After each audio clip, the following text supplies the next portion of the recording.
اعوذ باللہ من الشیطان الرجیم، بسم اللہ الرحمن الرحیم۔ السلام علیکم ناظرین، ابتدا کے ساتھ میں ہوں آپ کا میزبان صبوغ سید۔ ناظرین، ہمارے معاشرے میں عموماً اچھی خبریں کم ہی آتی ہیں، لیکن کچھ خبریں مایوسیوں کی اس فضا میں ایسی آتی ہیں کہ انسان کے جی خوش ہو جاتا ہے۔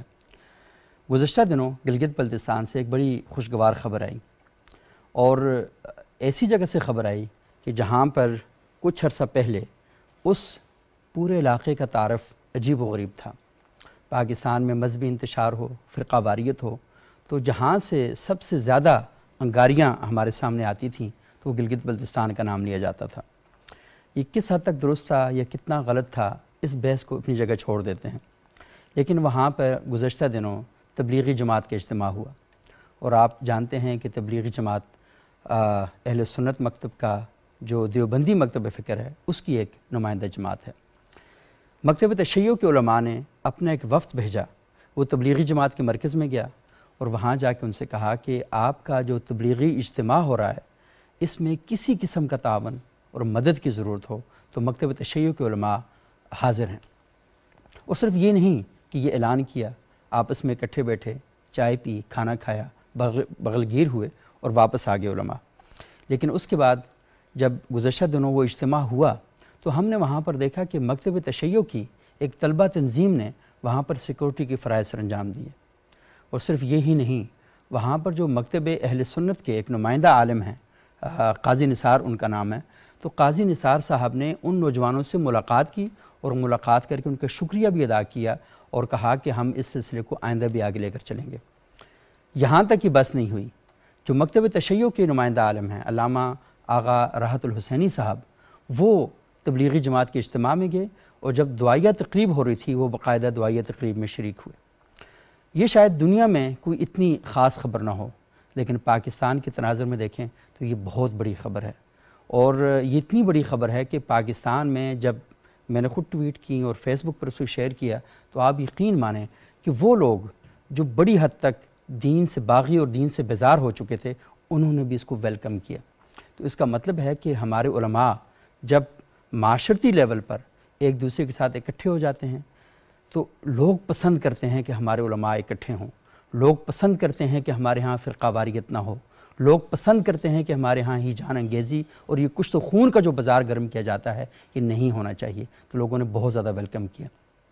تو یہ اچھی خبر ہے، لیکن جس موضوع پر میں پروگرام کر رہا ہوں تو وہ اچھا موضوع اس وجہ سے نہیں ہے کہ موضوع تو ہم نے اس کو زیر بحث لانا ہے، لیکن ہم تھوڑی سی ان خرابیوں کی طرف بھی ذکر کریں گے، اور یہاں پر آج ہم اس موضوع پر بھی بات کریں گے کہ علماء اور ہمارا معاشرہ اور ہمارے جو اکابرین ہیں یہ مل کر سوسائٹی کو کیسے بہتر کر سکتے ہیں۔ بہت لمبی تمہید میں نے باندھی ہے، لیکن یہ واقعہ سنانا اس لیے اہم تھا کہ میں چاہ رہا تھا کہ صبح آپ کچھ اچھی خبریں بھی سنیں، اور پاکستان سے بڑی اچھی اور خوشگوار خبریں بھی آ رہی ہیں تو یہ بھی ہمارے ناظرین تک پہنچنی چاہیے۔ آج ہمارے سے شریک گفتگو ہیں جناب علامہ امین شہیدی صاحب، امت واحدہ پاکستان کے سربراہ ہیں۔ بہت شکریہ علامہ صاحب آپ یہاں تشریف لائے۔ ہمارے دوسرے انتہائی معزز مہمان ہیں، معروف کالم نگار ہیں، کئی کتابوں کے مصنف ہیں، اور پاکستان میں مذہبی ہم آہنگی پر ایک بڑے عرصے سے ان کا قلم جو ہے وہ مسلسل، وہ کالم کا نام بھی تکبیر مسلسل، اور مسلسل ماشاءاللہ لکھ بھی رہے ہیں، جناب خورشید ندیم صاحب۔ بہت شکریہ خورشید صاحب آپ یہاں تشریف لائے۔ اور ہمارے تیسرے انتہائی معزز مہمان ہیں جناب ڈاکٹر عرفان شہزاد صاحب۔ عرفان شہزاد صاحب استاد ہیں، اور ان کی تحریریں بھی ہماری ذہنی اور فکری جلاک و تقویت فراہم کرنے میں بڑا اہم کردار ادا کرتی ہیں۔ بہت شکریہ ڈاکٹر صاحب آپ یہاں تشریف لائے۔ شہیدی صاحب آپ کا تعلق بھی گلگت بلتستان سے ہے اور یہ ماشاءاللہ وہاں سے اتنی شاندار اور بڑی خوشگوار خبر آئی ہے، تو میں چاہوں گا تھوڑا سا اس پر بھی بات کرتے ہیں، لیکن تھوڑا سا ساتھ یہ بتائیں کہ یہ جو ہمارے معاشرے کے اندر ایک ہیجان انگیزی ہے، یعنی لوگ وقتی طور پر اشتعال میں آ جاتے ہیں، ان کی طبیعت میں ابال آتا ہے اور عجیب و غریب سا وہ کام کرتے ہیں، اور بعد میں وہ پھر وہ کہتے ہیں نا سافٹ ویئر اپڈیٹ ہو گیا، اور پھر وہ بعد میں بڑے کہتے ہیں اوہو ہمیں تو پتہ ہی نہیں تھا، ہم سے یہ ہو گیا، ہم سے یہ ہو گیا۔ یہ جو ہیجان ہے معاشرے کے اندر یہ کیوں پیدا ہو رہا ہے، اسے کیسے قابو کیا جا سکتا ہے؟ بسم اللہ الرحمن الرحیم۔ سب سے پہلے تو آپ کا شکریہ کہ آپ نے بڑا خوبصورت موضوع منتخب کیا ہے۔ یہ منفی موضوع نہیں ہے، یہ تعمیری موضوع ہے۔ صحیح، بالکل۔ اور اس کے مقدمے میں جو آپ نے گلگت بلتستان کی صورتحال کا تذکرہ کیا ہے وہ بھی انتہائی لائق تحسین اور قابل درس ہے۔ گلگت بلتستان سے جو لوگ واقف ہیں ان کو یہ معلوم ہے کہ وہ ایک امن کی دھرتی تھی، بے شک، اور ایک ایسی جگہ تھی جہاں پر کسی بھی حوالے سے مذہبی رواداری باقی پاکستان کی نسبت بہت زیادہ تھی، اور ایسی جگہ تھی جہاں پر اب بھی بعض علاقے وہاں پر ایسے ہیں گزشتہ 70-75 سالوں سے، یعنی جب سے پاکستان بنا ہے اس پورے تھانے میں کوئی ایک FIR نہیں کٹی۔ اب آپ اس سے اندازہ لگا سکتے ہیں کہ بھئی کیسی جگہ ہے۔ میں خود ایسی کئی جگہوں میں جا چکا ہوں اور ان تھانوں میں جا چکا ہوں، وہاں پر میں نے نماز پڑھی تو مجھے محسوس ہوا کہ میں تھانے میں نہیں مسجد میں ہوں۔ ایسے ہی جب جہاں پر اس حد تک امن ہو اور لوگ بھائی چارے کے ساتھ رہتے ہوں اور کوئی ایک کیس 75 سالوں میں نہ آیا ہو، تو اس سے آپ اندازہ لگا لیں کس طرح کی پرامن دھرتی ہے۔ بے شک ایسے ہی یہ جو ہیجانی کیفیت ہے نا، یہ ہمیشہ سیاسی اور اجتماعی مفادات کا نتیجہ ہوتے ہیں۔ صحیح۔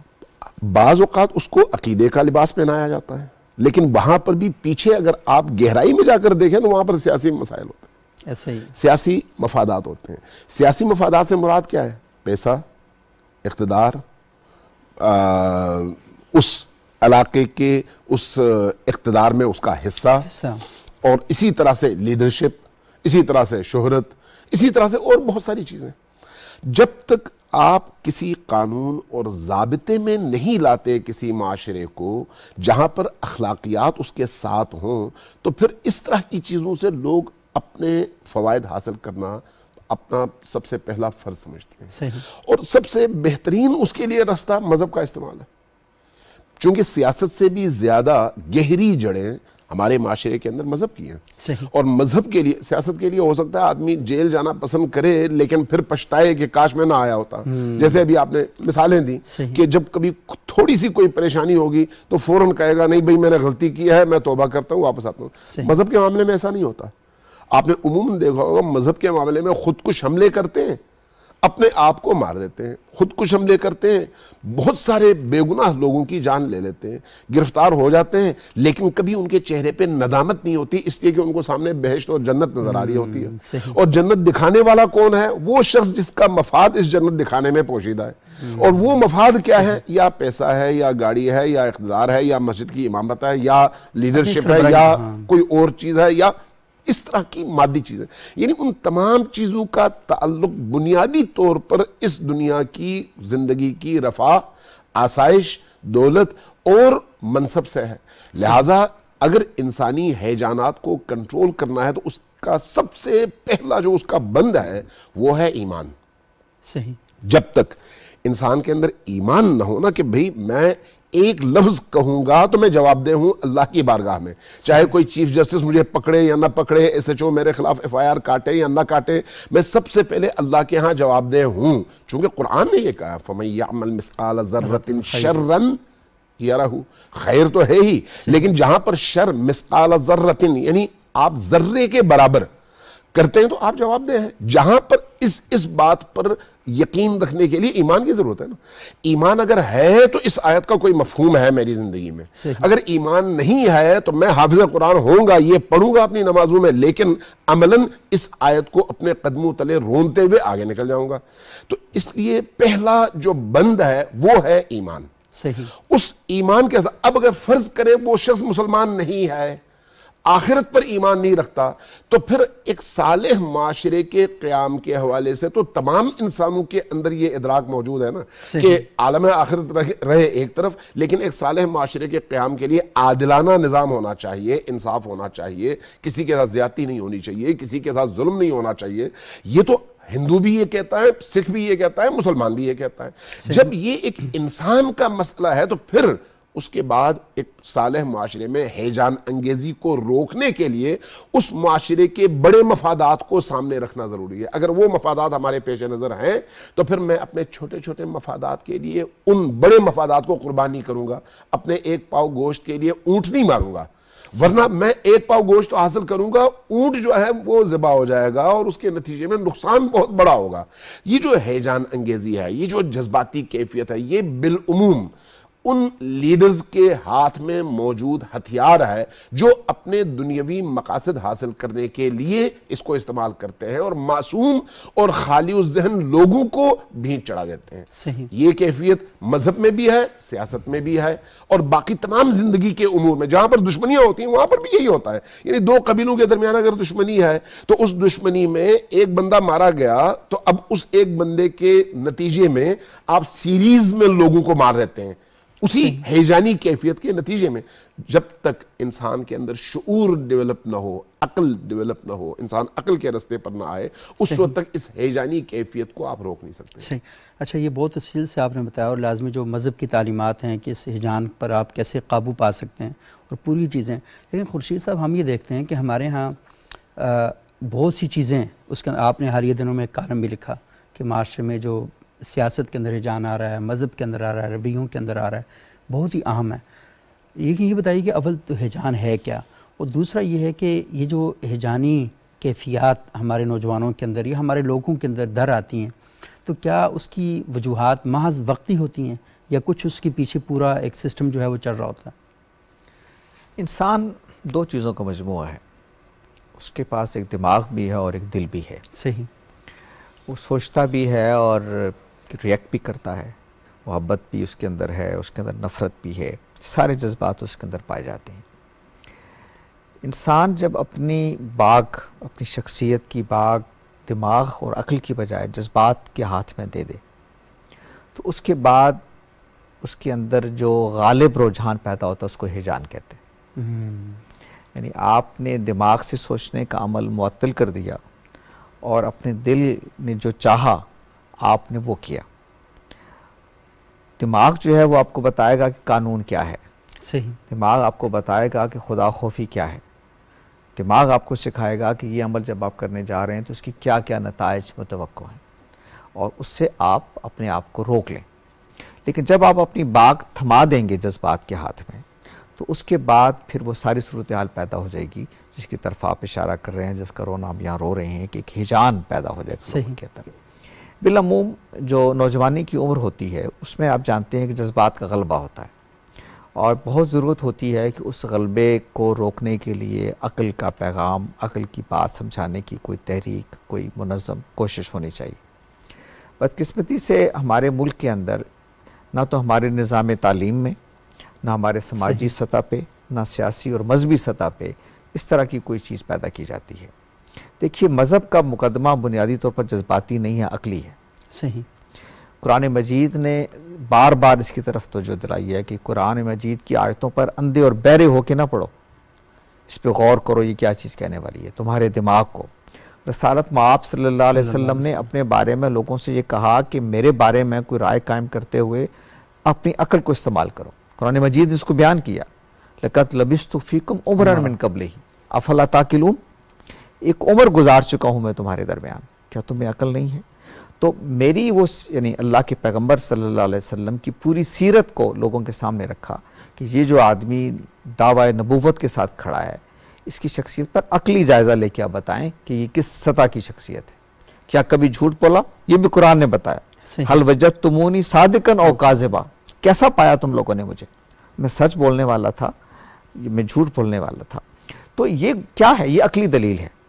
تو قرآن مجید ہو، رسالت مآب صلی اللہ علیہ وسلم کی رسالت کا معاملہ ہو، ایون آخرت کا معاملہ ہو، آخرت کے سارے دلائل قرآن مجید نے عقلی دیے ہیں. تو مذہب جو اپنا مقدمہ کھڑا کرتا ہے وہ بنیادی طور پر انسان کو ایک عقلی وجود سمجھتے ہوئے اس کے سامنے اپنا مقدمہ کھڑا کرتا ہے. اس کا مطلب یہ نہیں ہوتا کہ جذبات کی نفی ہوتی ہے. جذبات یقیناً ہوتی ہے اور وہ بہت محترم ہوتے ہیں، ہونے چاہیے. جس سے جذبات نہ ہو تو انسان تو پھر پتھر ہے. لیکن اس جذبات کی باغ جب عقل کے ہاتھ میں ہوتی ہے تو پھر ان کی ہاں وہ بے اعتدالی پیدا نہیں ہوتی کہ جس کے نتیجے میں چیزیں خراب ہوتی ہیں. انسان کے اندر بھوک ایک فطری جذبہ ہے، وہ اس کی طرف لپکتا ہے جب اس کے پیٹ میں کچھ نہیں ہوتی. لیکن یہ عقل ہے جو اس کو بتاتی ہے کہ حلال اور حرام میں تمیز کر کے تم نے چلنا ہے. صحیح. انسان کے اندر جنس کا جذبہ فطری ہے، لیکن یہ عقل کے ہاتھ میں جب اس کی باغ ہوگی تو وہ بتائے گی کہ یہ حرام راستہ ہے، یہ حلال راستہ ہے. تو کہنا یہ ہے کہ یہ معاملہ سیاست کا بھی ہے. سیاست تو سر تپا عقلی ہے. سیاست انسانی تاریخ میں کبھی جذباتی نہیں ہوئی. صحیح. وہ تو زمینی حقائق کی بنیاد پر فیصلے کرتی ہے اور اس سے نظر انداز کر کے اس کو تو آرٹ آف پاسبلٹیز کہتے ہیں. امکانات کی دنیا ہے یہ سیاست ساری کی ساری. دیواروں سے سر ٹکرانے کا نام سیاست نہیں ہوتا. تو کہنا یہ ہے کہ ہم نے جب سوسائٹی کے اندر انسان کی عقلی وجود کی نفی کرتے ہوئے مذہب کی بات ہوتی ہے تو ہم اپنی باغ جذبات کے ہاتھ میں دے دیتے ہیں اور انسانی جان تک لے لیتے ہیں مذہب کے نام پر, یہ جانتے ہوئے کہ انسانی جان لینا کا مطلب خود مذہب کے نزدیک کیا ہے. ایک انسان کی جان لینی, پوری انسانیت کی جان لینی ہے. قرآن مجید نے بتایا ہوا. ہم نظر انداز کرتے ہیں اس لیے کہ ہم اپنی باغ جذبات کے ہاتھ میں دیتے ہیں. ایگزیکٹلی یہی معاملہ اب سیاست میں ہونے لگا ہے. سیاست میں ہم نے اپنی باغ جذبات کے ہاتھ میں دے دی.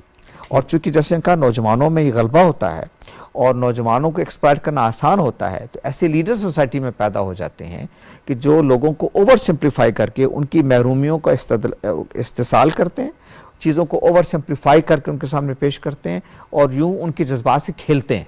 اس کے نتیجے میں ہیجان کی طرف جو جاتی ہے, آپ کا جو بنیادی سوال تھا, سوسائٹی ہیجان کی طرف جاتی ہے. اور جب ہیجان پیدا ہوتا ہے تو پھر سوسائٹی پر امن نہیں رہ سکتی.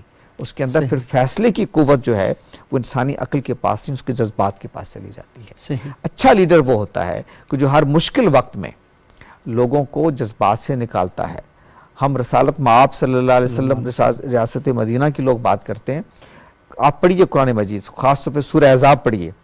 مدینہ کے اندر منافقین نے کس طرح سے رسالت مآب صلی اللہ علیہ وسلم کو تنگ کیا. عبداللہ ابن ابی کی قیادت میں وہ کس طرح کی چیزیں پیدا ہوئیں اور صحابہ تک کہ زچ آ گئے. خود رسول اللہ صلی اللہ علیہ وسلم نے ایک دفعہ فرمایا کہ کوئی ہے جو اس کی شرارتوں سے مجھے بچا سکتا ہے. یعنی یہ اس سطح کی معاملہ چلا گیا تھا. اس کے باوجود اکموڈیٹ کیا, اس کے ساتھ لڑائی نہیں کی, اس کو اس طرح سے آپ نے یہ کوشش کی کہ حکمت کے ساتھ اس کے ساتھ معاملہ کیا جائے. اس لیے کہ آپ اپنی باغ اگر دے دیں, منافقین یہی چاہتے تھے کہ آپ جذبات کے ہاتھ میں دے دیں. حتیٰ کہ قرآن مجید تو گواہی دے رہا ہے کہ خود رسالت مآب صلی اللہ علیہ وسلم کی اپنی عفت پر حملہ کیا, ام المومنین سیدہ عائشہ پر حملہ کیا. تو قرآن مجید ان کی دفاع کے لیے نازل ہوا اس وقت موقع پر. لیکن رسالت مآب صلی اللہ علیہ وسلم نے اس موقع پر بھی سوسائٹی کی باغ جو ہے وہ جذبات کے ہاتھ میں دینے کی کوشش کی. تو لیڈر وہی ہوتا ہے جو جذبات سے نکالتا ہے قوم کو, جذبات سے کھیلتا نہیں ہے. بالکل. تو ہمارے ہاں جو ہیجان پیدا ہوا وہ اس وجہ سے پیدا ہوا کہ مذہب میں بھی ہماری قیادت اہل فکر و دانش کے ہاتھ میں نہیں رہی, وہ جذبات سے کھیلنے والوں شعلہ بیانوں کے ہاتھوں میں چلی گئی. جب سے خطیبوں کے ہاتھوں میں معاملہ گیا, علماء کے ہاتھ سے نکل گئے, تب سے یہ معاملات ہونے شروع ہوئے ہیں مذہب میں. اور سیاست میں بھی جب میچور لوگوں کے ہاتھوں سے سیاست نکلی ہے اور پاپولسٹ لیڈرشپ کے ہاتھ میں گئی ہے, اس کے نتیجے میں پھر ہیجان پیدا ہوا ہے سیاست کے اندر. اچھا خورشید صاحب, بہت ہی اہم بات ہے کہ وہ سب سے اہم بات یہ کہ جوانی میں جذبات کا غلبہ ہوتا ہے. لیکن یہ کہ اگر کیونکہ اب نبی تو نہیں ہیں, ان کی تعلیمات ہمارے پاس ہیں, اور یہ جو تعلیمات ہیں یہ بچوں کے دلوں تک, نوجوانوں کے دلوں تک پہنچانے میں ٹیچر کا ایک بہت بڑا اہم کردار ہوتا ہے. ہم یہ دیکھتے ہیں کہ ہمارے جذبات جو ٹیچرز ہیں بعض کا تو وہ خود جذبات کے تحت آ کر اور ایسے وہ کیا کہتے ہیں وہ مغلوب ہو جاتے ہیں اور ان پر وہ غلبہ پا جاتا ہے کہ پھر وہاں پر ہم بہت سی چیزیں دیکھتے ہیں کہ تباہ ہوتی ہوئی دکھائی دیتی ہیں. ڈاکٹر عرفان شہزاد صاحب, آپ ایک یونیورسٹی میں پڑھا رہے ہیں, آپ بچوں کے ساتھ انٹریکٹ کرتے ہیں, نوجوانوں کے ساتھ انٹریکٹ کرتے ہیں, اور خود بھی آپ بچوں کی نفسیات پر بہت سی چیزیں لکھ چکے ہیں. میں تھوڑا سا یہ جاننا چاہوں گا کہ بچوں کو اس دور میں کیسے ہم کنونس کریں کہ یہ جو وقتی اشتعال ہے انہیں سمجھایا جائے. کیا ایک تو خیر سوشل میڈیا ہے جس کے ذریعے لوگوں کو پتہ چل جاتا ہے, وہ آج کل نا پرانی ویڈیو بھی دکھا رہے ہیں اور نئی ویڈیو بھی دکھا رہے ہیں, تو پتہ چل جاتا ہے کہ آپ نے پہلے غلط کیا تھا. اور یہ صرف بچوں کا معاملہ نہیں ہے, میرا خیال بچوں کو اتنا دوش نہیں دینا چاہیے, ہمارے بڑوں کی بھی کئی ایسی ویڈیوز آئی ہوئی ہیں کہ پہلے وہ کچھ اور کیا کرتے تھے پھر کچھ اور کیا کرتے تھے. تو یہ تھوڑا سا بتائیں کیسے بچوں تک یہ پیغام دیا جا سکتا ہے, کیسے سمجھائیں انہیں. جی بہت شکریہ آپ کا. میں آپ کی بات کا جواب خورشید ندیم صاحب کے ایک پوائنٹ سے لے کر بات کروں گا کہ ہمارے ہاں جو یہ شعلہ بیان مقرری ہے یا یہ انداز خطابت ہے, دراصل اس نے جو ہے وہ ہمارے معاشرے کو ہیجان کی طرف لے گیا ہے. صحیح. کسی بھی سوسائٹی میں اچھا ہم سارے کہیں نہ کہیں اس کا شکار خود بھی رہے ہیں, ایسا نہیں اس کو بھی تسلیم کرنا چاہیے, یہ نہیں کہ صرف بچوں پہ ڈال دیں. تو اب یہ کہ سوسائٹی میں ہمیشہ کچھ نہ کچھ افتراق ہوتا ہے, کچھ نہ کچھ ڈفرینسز ضرور ہوتے ہیں. یہ شعلہ بیان مقرر ہی ہوتے ہیں جو کہ ان ڈفرینسز کو بڑھا دیتے ہیں, اور وہ معاملہ جو ہے وہ جو ایک عام ڈفرینس تک ہی رہ سکتا ہے وہ ہیجان میں تبدیل ہو کر تباہی کا سبب بنتا ہے. آپ مسجد میں چلے جائیں جمعہ کی نماز پڑھنے کے لیے, وہاں بھی ایک شعلہ بیان مقرر سے آپ کا سامنا کرنا پڑتا ہے.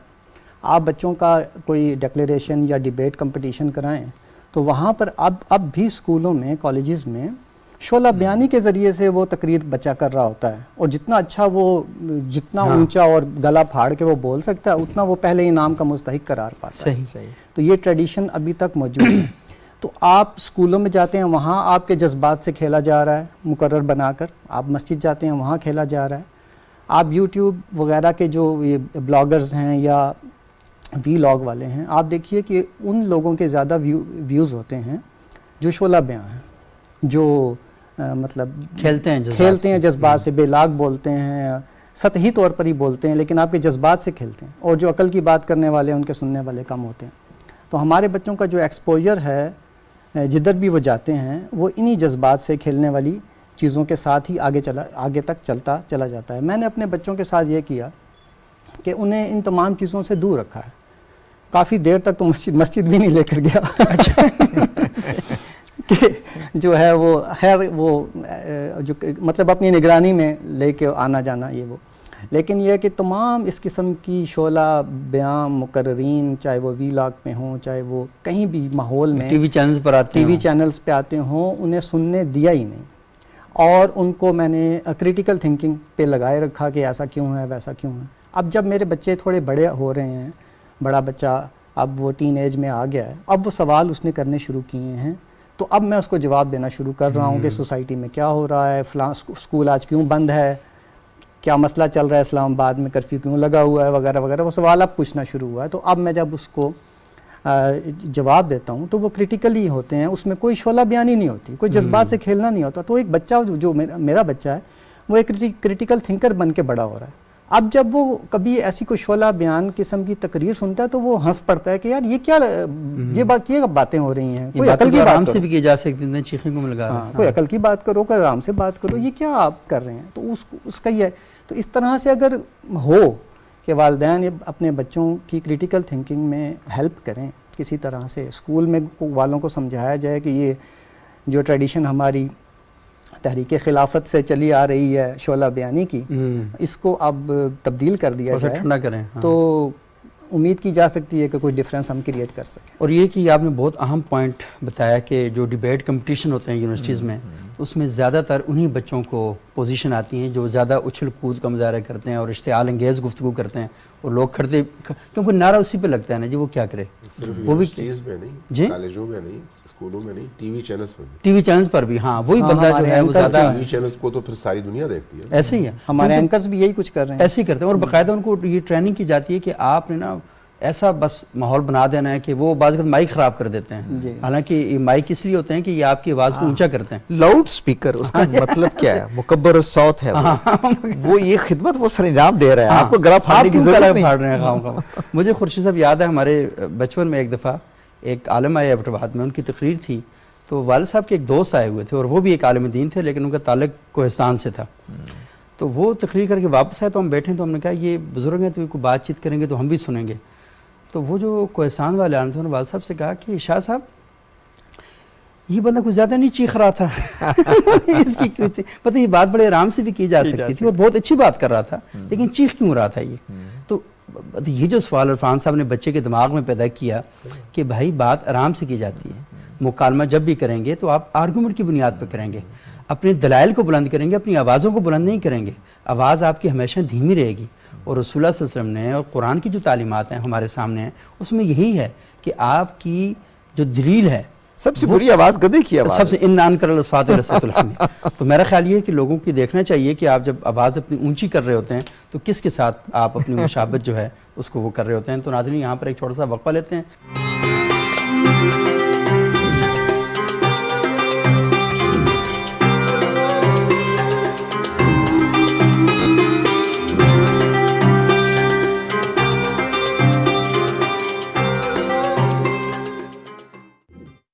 ناظرین وقفے کے بعد ایک بار پھر پروگرام میں خوش آمدید۔ آج ہم گفتگو کر رہے ہیں کہ ہمارے معاشرے میں یہ جو ہیجان انگیزی ہے یہ کیوں بڑھ رہی ہے اور جو اس کے مظاہر ہمیں دکھائی دے رہے ہیں، اور پھر اس کے بعد بچوں کو اس وقت پتہ ہی نہیں چلتا، وہ سمجھتے ہیں کہ وہ آج انقلاب لانے کے لیے کمر بستہ ہیں، اور آج اگر انہوں نے یہ سب کچھ نہ کیا تو ان کی غیرت کس کام کی، ان کی حمیت کس کام کی، اور ساتھ ساتھ وہ یہ سمجھتے ہیں کہ یہی وہ موقع ہے، ہمیں سامنے آنا چاہیے. وہ کسی کی تقریر سن کر یا بعض اوقات اپنے جو جذبات ہیں ان کے ہاتھوں وہ مجبور ہو کر اس قسم کے کام کرتے ہیں، اور نتیجے کے طور پر کیا ہوتا ہے کہ ان کے بوڑھے ماں باپ عدالتوں کے چکر لگا رہے ہوتے ہیں، ان کی آنکھوں میں آنسو ہوتے ہیں.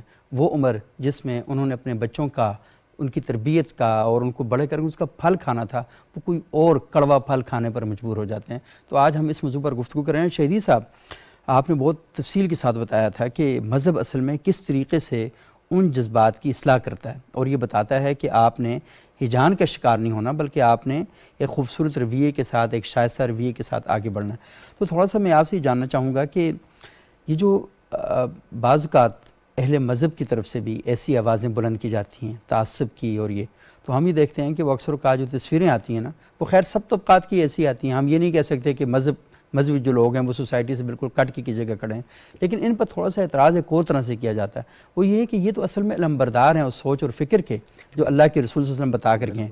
ان کا تو کچھ اور کوئی لیڈر ہوگا نا، لیکن یہ تو اپنے آپ کو کہتے ہیں کہ ہمارا جو اصلاح کرنے والے ہیں اور جن کے لیے ہم جان کٹوانے والے ہیں وہ اللہ کے رسول، صحابہ کرام ہیں، ازواج مطہرات ہیں، اہل بیت الزام ہیں. تو یہاں سے کیوں ہوتا ہے اور انہیں کیوں کنٹرول نہیں کیا جاتا؟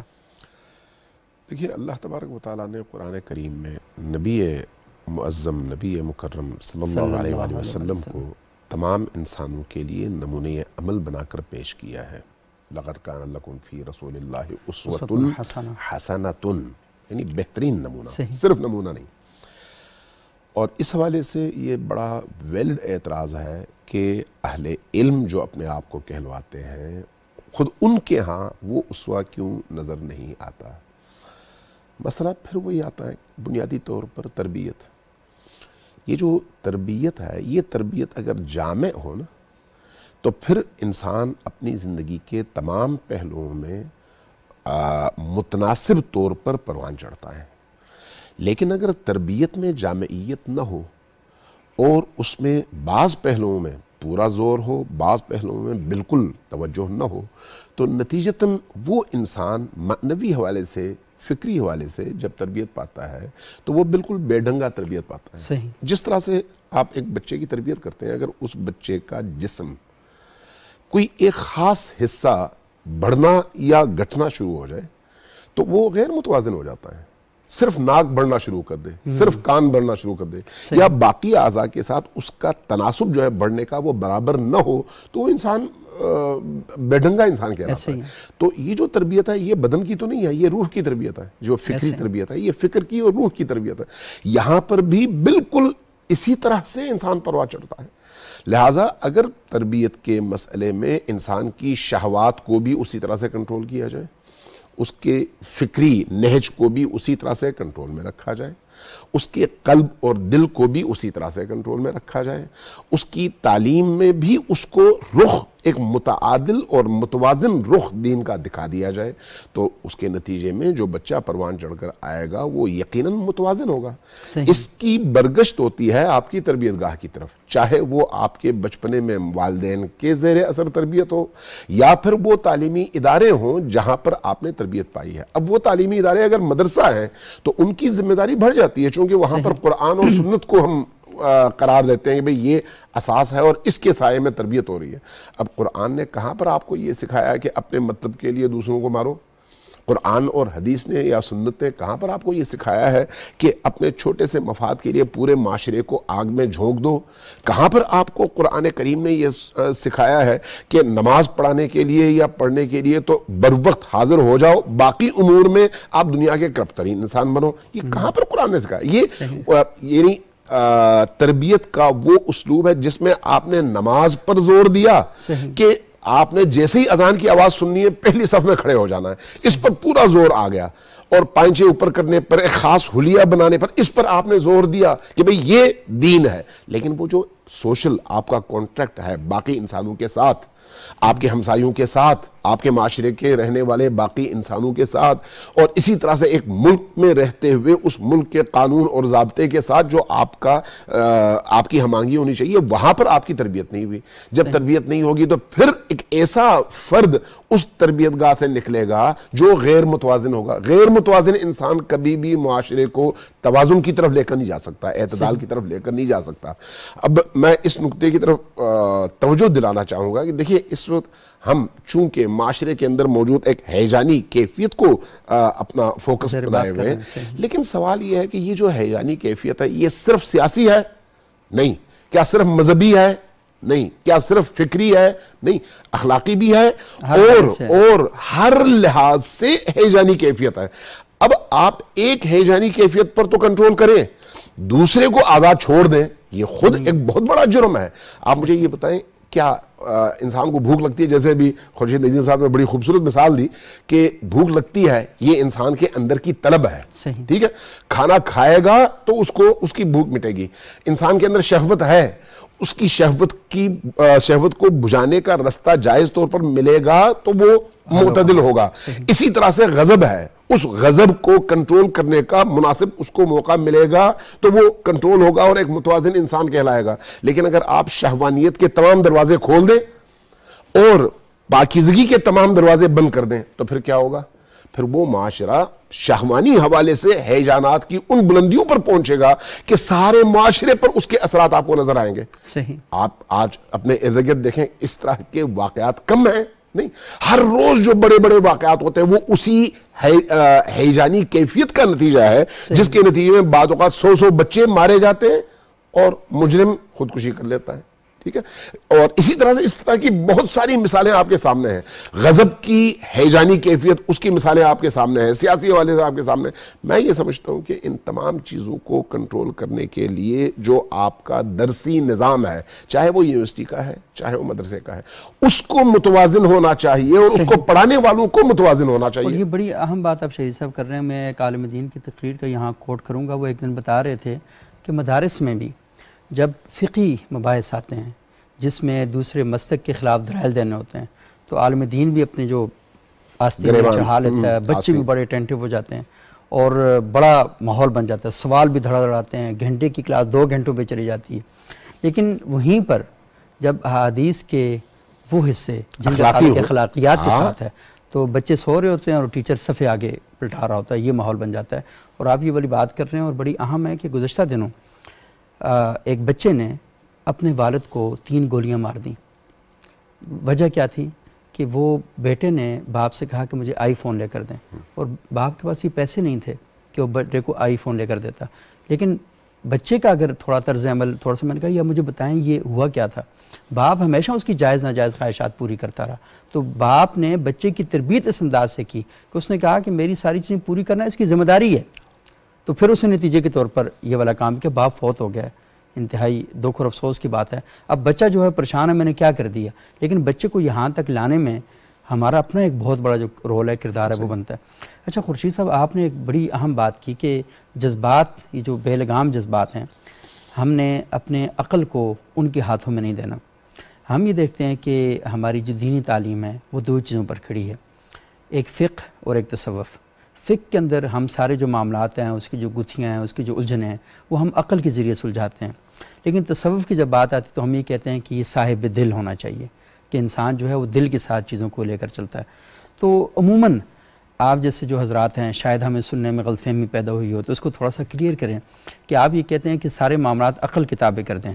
تو وہ جو عقل کی تابع کرتے ہیں تو اس کے نتیجے میں جو ہماری فقہ ہے تو وہ کہیں کہیں ہمارے لیے ایسے مسائل بھی پیدا کرتی ہے کہ یہ جو تکفیر ہے، یہ جو آپس میں لڑائی جھگڑے ہیں، یہ جو خروج کے مسائل ہیں، یہ سارے فقہ سے پیدا ہو رہے ہیں. وہ جو تصوف ہے وہ اصل میں ہمیں لوگوں سے جوڑ رہا ہوتا ہے، وہ ہمیں ایک دوسرے کے قریب کر رہا ہوتا ہے. تو تھوڑی سی وضاحت کریں کہ یہ جو لوگوں کے ذہنوں میں فقہ اور تصوف کی الجھن ہے اور عقل اور دل کی الجھن ہے، اسے کیسے ایڈریس کریں گے؟ یہ کوئی متضاد چیزیں نہیں ہیں. اچھا، یہ تو جیسے میں نے کہا انسان کے پاس دل بھی ہے اور دماغ بھی ہے. یہ بات میں نے کہی، یعنی ایسا نہیں کہ وہ سرتپا دماغ ہے، صحیح. یہ بھی نہیں ہے کہ سرتپا دل ہے. دونوں چیزیں ہیں. صحیح. میں نے صرف یہ عرض کیا تھا کہ جو جذبات ہیں وہ رہیں گے، وہ پورے بھی ہوں گے، لیکن ان کو ہم بغیر کسی حد کے بغیر کسی لگام کے نہیں چھوڑ سکتے. اگر چھوڑیں گے تو اس کے نتیجے میں ایک فساد پیدا ہوگا جو کسی کے کنٹرول میں نہیں رہے گا. اس کی بہت اچھی مثال آپ کے سامنے مغرب کا معاشرہ بعض پہلوؤں سے بنتا گیا. یعنی وہ پہلو جہاں انہوں نے کسی حد کا خیال نہیں رکھا تو اس میں ایک ایسا عدم توازن وجود میں آیا لوگوں کے درمیان کہ اب آپ ان کو اعتدال کی راہ پہ لانا چاہتے ہیں تو نہیں لا سکتے. میں اس کی طرف توجہ دلا رہا ہوں. جو بات آپ کہہ رہے ہیں وہ اس سے جیسے میں نے عرض کیا کہ کوئی متصادم بات نہیں ہے. تصوف کی بات تو میں نہیں کرتا لیکن میں تزکیہ نفس کی بات کرتا ہوں جو قرآن مجید بھی اس کو بیان کرتا ہے, جو پیغمبروں کے دنیا میں مبعوث ہونے کی وجہ بتائی گئی. خود قرآن مجید نے رسالت مآب صلی اللہ علیہ وسلم کے بارے میں فرمایا کہ وہ یزکیہم, لوگوں کا تزکیہ کرتے ہیں. اس کا مطلب یہ ہوتا ہے کہ آپ کا جو اخلاقی وجود ہے اس کو پاکیزہ بنایا جائے اور اس میں طبیعت کے اندر ایک نرمی اور لطافت پیدا کی جائے. وہ لطافت آپ کا ایک طرف تعلق باللہ کو پیدا کرتی ہے اور ایک طرف انسانوں کے ساتھ آپ کے تعلق کو جوڑتی ہے. اور وہ جو لطافت ہے وہ اصل میں انسانی جذبات کو اس کو اپریشیٹ کرنے کی صلاحیت ہے, محبت کرنے کی صلاحیت ہے. اور وہ جس کو ہمارے دین کے لٹریچر میں جو کہتے ہیں اخلاقی رضائل ہیں, کچھ اخلاقی فضائل ہیں. اخلاق کو اعلیٰ درجے پہ پیدا کرنا کہ اخلاقی فضائل پیدا ہوں, یہ ہے وہ کام جو تزکیہ نفس کے ذیل میں ہوتا ہے. یعنی وہ محبت سے کھاتا ہے آپ کو. وہ یہ کہتا ہے کہ انسانوں کے ساتھ معاملہ جو کرنا ہے, آپ محتسب نہیں ہے, لست علیہم بمسیطر, آپ یہاں کوئی محتسب بنا کے نہیں بھیجے گئے, آپ لوگوں کی طرف بلانے والے, خدا کی طرف بلانے کے لیے, اور نرمی کے ساتھ. اور خود رسالت مآب صلی اللہ علیہ وسلم نے خود جو تلقین فرمائی, قرآن مجید نے بھی جو بتایا کہ آپ لوگوں سے بات کریں گے تو کیسے کریں گے, اختلاف کریں گے تو کیسے کریں گے. اس کا مطلب یہ ہے کہ لوگوں کے جذبات کا خیال رکھنا ہے. آپ نے اختلاف بھی کرنا ہے تو لوگوں کے جذبات سے نہیں, ان کی توہین نہیں کرنی. وَلَقَدْ كَرَّمْنَا بَنِي آدم, اللہ نے انسان کو بڑا کرم دیا, بڑی اس کے ساتھ اس کو یعنی ایک مرتبت والی چیز بنا کے بھیجا ہے. بلکہ خورشید صاحب آپ کی بات سے مجھے یاد آیا کہ فرعون کی طرف جب موسیٰ علیہ السلام سے کہا کہ جا کے نرم سے بات نرم طریقے سے اپنے سب سے بڑے دشمن کے بارے میں کہا انہو طغا, وہ اس کی حالت ہوئی ہے کہ وہ تو بالکل سرکشی بھی اترا ہوا ہے, لیکن آپ نے کیسے اس سے بات کرنی ہے. خود نبی صلی اللہ علیہ وسلم نرمی سے بات کرنی ہے. اور قولاً سدید, یہ بات خود کہی گئی ہے کہ اگر گفتگو کبھی کی مجادلے کی کیفیت بھی آ جائے تو کس طریقے سے کرنا ہے, یہ آسان, بہتر طریقہ ہے, اس طریقے سے آپ نے ان کے ساتھ مبادلہ بھی کرنا ہے. اور اگر بات اس درجے پہ پہنچ گئی ہے کہ اب مکالمہ آگے نہیں بڑھ رہا تو قالوا سلاما, اب آپ کہیں کہ بس اب یہاں میں تو رک رہا ہوں, آپ اگر نہیں بھی رک رہے تو میں تو رک رہا ہوں, اس لیے کہ اب بات آگے نہیں بڑھ رہی. تو یہ ساری چیزیں یہ وہ ہیں جو انسان کو اندر لطافت کو پیدا کرتے ہیں.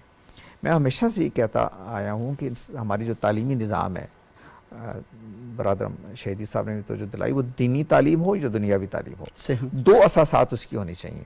ایک یہ ہے کہ اس کے اندر ریشنل تھنکنگ پیدا ہو, اور دوسری ایک لطیف جذبات کی اپریسیشن پیدا ہو. میں آپ کو بتاؤں کہ یہ جو کرٹیکل تھنکنگ ہے یہ فلسفے کی تعلیم سے آتی ہے. یہ جو لطیف جذبات ہیں یہ فنون لطیفہ سے آتے ہیں. ہم نے اپنے نظام تعلیم میں فنون لطیفہ کو بھی نہیں رکھا, فلسفے کو بھی نہیں رکھا. آپ پوری اپنے نظام تعلیم کو دیکھ لیں, کوئی کرٹیکل تھنکنگ پیدا نہیں ہوتی, اعلیٰ ترین سطح پہ بھی نہیں ہوتی. یہ اس لیے کہ دونوں چیزیں ہمارے نصاب سے خارج ہیں, بلکہ میں سے بہت ساری چیزیں تو ہم دینی طور پہ بھی ہم نے حرام قرار دے کے اس کو خارج کیا ہوا ہے.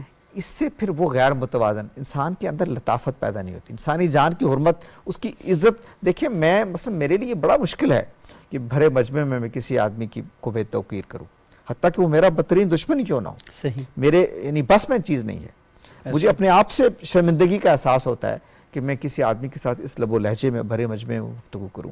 یہ جذبہ کیسے پیدا ہوگا آپ کے اندر کہ آپ لوگوں سے کہیں کہ اس درجے کو میں تو نہیں جا سکتا اس درجے پہ جس درجے پہ آپ کہیں.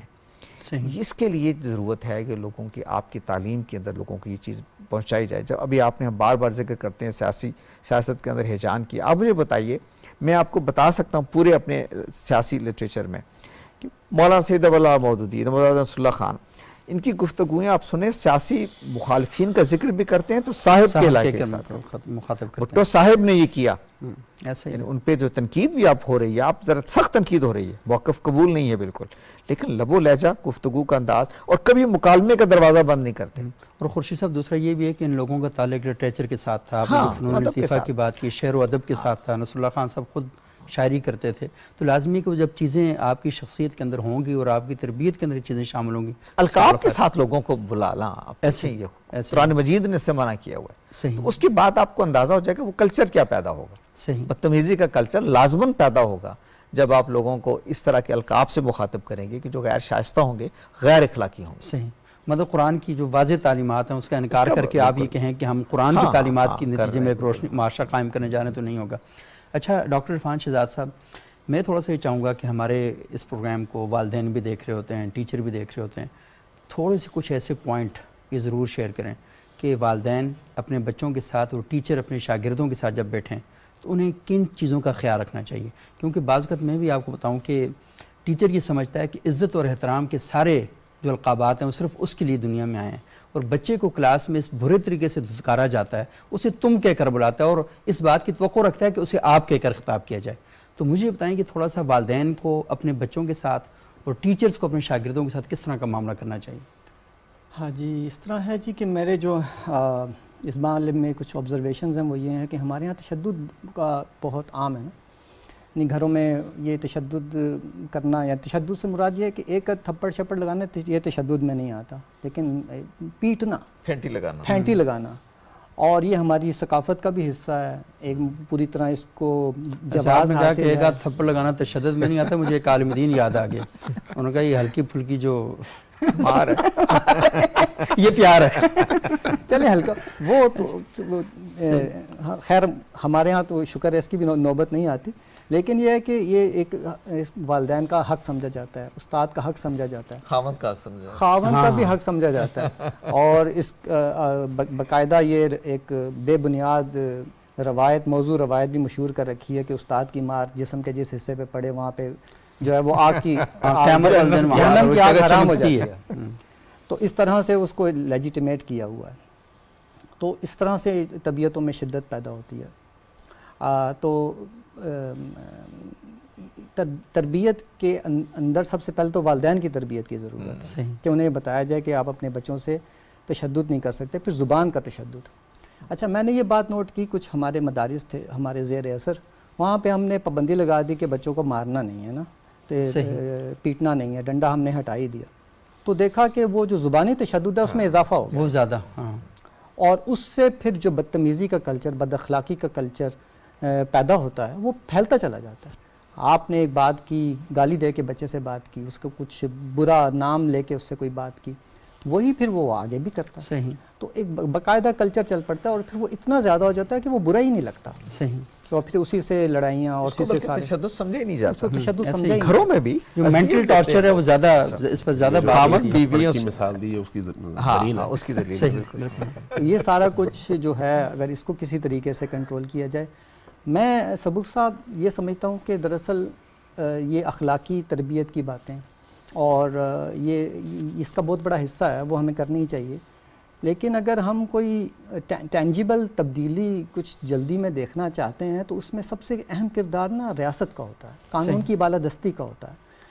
کہیں بھی جب کچھ گروہ بن جاتے ہیں تو وہ ہمیشہ آپس میں کچھ نہ کچھ ایک دوسرے پر تفوق حاصل کرنے کے لیے کچھ ہیجان انگیزی پیدا ضرور کرتے ہی، مفادات کا ٹکراؤ ہوتا ہے، مفادات کا ٹکراؤ، یہ کام دراصل ریاست کا ہوتا ہے کہ وہ ان کو اپنی حدود میں رکھے۔ علامہ شبلی نے اپنی کتاب کلام اور علم الکلام کے اندر لکھا ہے کہ سلطنت عباسیہ کے اندر یہ تھا معاملہ کہ مناظرے ہوا کرتے تھے، مذاکرات ہوتے تھے، معتزلہ بات کر رہے ہیں، ادھر قدریہ، ادھر جبریہ، ادھر مرجیہ، اور ہر طرح کے فرقے آپس میں مذاکرات کر رہے، سب کچھ ہو رہا ہوتا تھا، لیکن بات حد سے آگے نہیں بڑھتی تھی، اس لیے کہ حکومت نے اپنا کنٹرول رکھا ہوا تھا، اور لیکن جہاں جہاں بادشاہ کوئی ایسا آیا یا کوئی سلطان ایسا آیا جسے وہ مینیپولیٹ کر سکتے تھے اہل علم یا اس زمانے کے جو لوگ تھے، تو انہوں نے لوگوں کو پھانسیاں بھی دلوائیں، تشدد کرا کے مروایا بھی۔ تو اس کا مطلب ہے کہ یہ ایلیمنٹ ہمیشہ ہر سوسائٹی میں موجود ہی ہوتے ہیں، صحیح، اصل میں ریاست کو اپنا کردار کبھی نہیں بھولنا چاہیے، وہ یہ ہے کہ وہ لوگوں کو ان کی حد میں رکھے، ڈسپلن مینٹین کر کے نظم و ضبط میں رکھے۔ تو یہ اس قسم کے ہیجانات بڑے سمجھدار ہوتے ہیں، وہ جیسی دیکھتے ہیں کہ قانون کا ڈنڈا ہونے والا ہے تو وہ اپنا ہیجان اپنی حدود میں آ جاتا ہے۔ صحیح، بہت ہی اہم اور بڑی بنیادی بات ہے، اور یہی ہے کہ آپ اگر اپنے بچوں کو گھر میں تربیت فراہم کرتے ہیں اسکول کالجز میں، تو وہ تو ایک لمبا پروسیس ہے اور وہ آپ نے کرنا ہے. اگر آپ نہیں کریں گے تو پھر بچے پیدا کرنے کا فائدہ کیوں نہیں؟ اگر آپ نے بچوں کو بدتمیز ہی بنانا ہے اور وہ بجائے اس کے کہ آپ کی عزت میں اضافے کا سبب بنے وہ آپ کی بے عزتی میں اضافے کا سبب بن رہے ہیں تو پھر فائدہ کیا ہوا ان بچوں کو پیدا کرنے کا؟ تو اگر آپ نے بچے پیدا کیے ہیں تو سب سے پہلے والدین کی تربیت ہونی چاہیے کہ بچہ پیدا کرنے سے پہلے آپ جس بچے کو پیدا کر رہے ہیں اس کی تربیت آپ نے کیسے کرنی ہے. بڑا اہم بات ہے. اور دوسری بات یہ ہے کہ ریاست کا ہیئت مقتدرہ کا یہ کام ہے کہ وہ ملک کے اندر چیزوں کو حدود کے اندر رکھے اور اس کے لیے سب سے اہم بات یہ ہے کہ وہ خود بھی آئین کی پامالی نہ کرے, حدود اور قیود پر وہ خود بھی عمل درآمد کرے اور جو لوگوں کے مسائل ہیں ان کو حل کرنے کے لیے وہ بھی ہمتاً جدوجہد اور کوششوں میں مصروف رہے اور وہ خود فیصلے کرنے کے بجائے معاشرے کے اندر جو اہل علم ہیں ان کی کوئی کمیٹیاں بنائے اور ان سے کہے کہ مختلف شعبوں کے اندر آپ سفارشات مرتب کر کے ہمیں دیں تاکہ ہم معاشرے کے اندر جائیں اور جا کر ان چیزوں کو نافذ کرنے کے لیے کوشش جدوجہد کریں. تو میرا خیال ہے کہ یہ ساری چیزیں ہوں گی اور بڑے تحمل کے ساتھ, بڑے احترام کے ساتھ اور ٹھہراؤ کے ساتھ ان چیزوں کو ہم اپنے معاشرے کے اندر لے کے چل سکتے ہیں. بہت شکریہ علامہ امین شہیدی صاحب, خورشید ندیم صاحب, ڈاکٹر عرفان شہزاد صاحب. ناظرین, آج آپ نے ہمارے معزز پینل کی گفتگو سنی اور یہ گفتگو یہاں ختم نہیں ہونی چاہیے, یہ اب آپ کے گھر میں شروع ہونی چاہیے کہ ہمیں اپنی اولادوں کی تربیت کیسے کرنی ہے, اپنے معاشرے کے اندر چیزوں کو کیسے بہتر کرنا ہے اور ہم نے مجبور کیسے کرنا ہے ان بالادست طبقوں کو کہ وہ آئین اور قانون کا احترام کرتے ہوئے معاشرے میں آئین اور قانون کی جو پابندیاں ہیں ان کے لیے وہ جدوجہد کریں. آپ کوشش کر سکتے ہیں کہ اپنے SHO صاحب سے ملیں, اپنے عالم دین سے ملیں اور ان سے جا کر کہیں کہ آپ نے تھانے کے اندر کوئی ایسا کام نہیں ہونے دینا جو خلاف قانون ہو, خلاف ضابطہ ہو. اور میرا خیال یہ ہے کہ لوگ احترام کے ساتھ جا کے بات کریں, عزت کے ساتھ جا کے بات کریں اور ان کو بھی کہیں کہ نہیں یہ معاشرہ اب ایسے نہیں چل سکتا. آپ کوشش کریں, انشاءاللہ اللہ تعالیٰ آپ کو جزائے خیر عطا فرمائے گا اور چیزیں اسی طرح بہتر ہوں گی. ہم نے ملک چھوڑ کے باہر کے نہیں جانا اور باہر والوں نے آ کے ہمیں ٹھیک نہیں کرنا, ہم نے خود ہی اس کو ٹھیک کرنا ہے. اگلے پروگرام تک اجازت دیجیے گا اور میں آپ سے یہاں اجازت چاہوں گا, لیکن اس سے پہلے یہاں پر آترا عثمان بارگاہ رسالت مآب میں ہدیہ نعت پیش کریں گی اور پھر اس کے ساتھ ہی ہمارے پروگرام کا وقت ختم ہو جائے گا. یا رسول اللہ انظر حالنا, یا حبیب اللہ اسمع قولنا, اننی فی بحر غم مغرق, اننی فی بحر غم مغرق, خذ یدی سہل لنا اشقالنا, خذ یدی سہل لنا اشقالنا, اشقالنا. یا رسول اللہ انظر حالنا, یا حبیب اللہ اسمع قولنا. یا رسول کبریا فریاد ہے, یا رسول کبریا فریاد ہے, اے میرے حاجت رواں فریاد ہے, اے میرے حاجت رواں فریاد ہے, فریاد ہے. یا رسول اللہ انظر حالنا, یا حبیب اللہ اسمع قولنا. سخت مشکل میں پھنسا ہوں آج کل, سخت مشکل میں پھنسا ہوں آج کل, اے میرے مشکل کشا فریاد ہے,